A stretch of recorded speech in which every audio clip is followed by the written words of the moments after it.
Madame Lebris, on va continuer la conversation, mais j'entends bien ce que vous nous dites. Et si je comprends bien, vous dites que les enfants eux-mêmes étaient pas témoins, mais responsables d'aller chercher les copines dans les bosquets. Oui. Très bien. Enfin, déjà, c'est extrêmement choquant et bouleversant, mais le décès de cette jeune femme, ça serait peut-être bien aussi de comprendre comment on a pu camoufler un décès qui est en fait provoqué par des chiens qui appartenaient, voilà, comme vous dites, aux bonnes sœurs. Sur l'aspect systémique, je trouve que le village de Riaumont est un cas extrêmement grave parce que tout le monde était au courant. La mairie de Liévin était au courant. Le maire de Liévin était au courant. Mais c'est plus qu'être au courant, c'est des alliances, en fait, objectives. Parce que qui voulait de ces enfants ? Personne ne voulait de ces enfants. Et donc, le père Revé a utilisé cette occasion pour livrer un truc clé en main, en fait, pour prendre en charge ces enfants. Donc, du coup, il avait toutes les institutions avec lui. Il avait les journaux avec lui.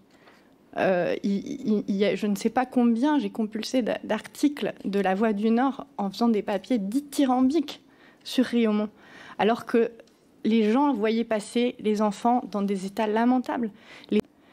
Quand j'ai demandé les rapports du rectorat pour la deuxième partie de l'histoire, donc l'école privée hors contrat, le rectorat ne m'a pas communiqué les rapports. Ils ont forcément fait des rapports, ils y sont allés.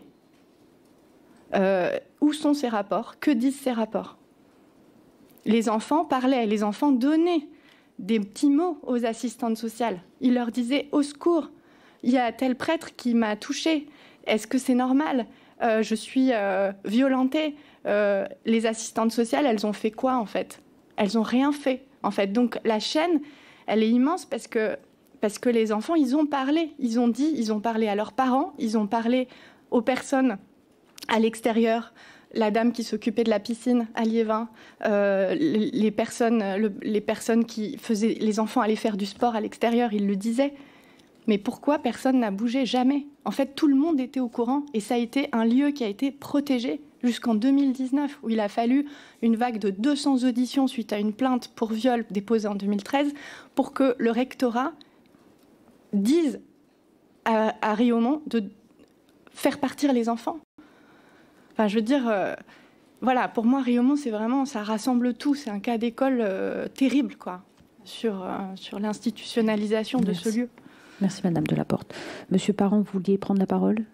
Oui, je voulais un peu parler de Saint-François-Xavier, parce que vous avez demandé s'il y avait des élèves qui avaient rapporté les faits. Donc, on ne pouvait pas trop raconter ce qu'il y avait à l'école, à l'établissement, puisque le directeur de l'établissement était lui-même un agresseur. Donc,